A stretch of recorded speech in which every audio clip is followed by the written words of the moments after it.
इतना बड़ा U turn शायद आपने कम ही देखा होगा जितना वुमेन रिजर्वेशन बिल पर कांग्रेस ने लिया। कल तक जो कह रहे थे आज ही लागू करो, आज वही कह रहे हैं इतनी जल्दी क्यों। 2024 से पहले कांग्रेस क्या बोल रही थी? महिला आरक्षण बिल तुरंत लागू करो। डिले क्यों हो रहा है? ये बीजेपी का इलेक्शन जुमला है। यहां तक कि राहुल गांधी ने यह भी कहा कि इस बिल को आज ही इंप्लीमेंट करो। अब आते हैं 2026 पर, जब मोदी गवर्नमेंट इस बिल को ग्राउंड पर लागू करने के लिए बजट सेशन तक एक्सटेंड कर रही है। तो अब आखिर अचानक क्या हो गया? अब कांग्रेस कह रही है ये बिल जल्दबाजी में लाया गया है, थोड़ा डिस्कशन करो, मीटिंग करो। मतलब पहले जल्दी लाओ, अब इतनी जल्दी क्यों?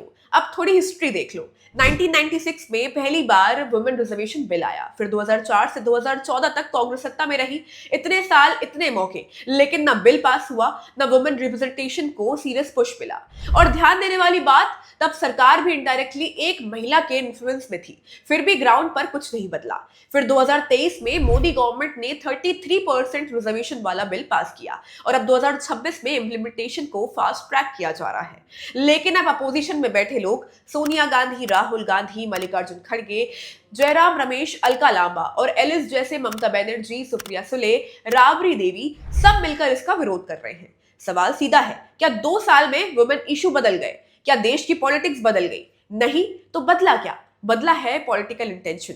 जब तक बिल सिर्फ डिबेट में था तब तक सपोर्ट था, लेकिन जैसे मोदी गवर्नमेंट ने उसे ग्राउंड पर उतारना शुरू किया, विरोध शुरू हो गया।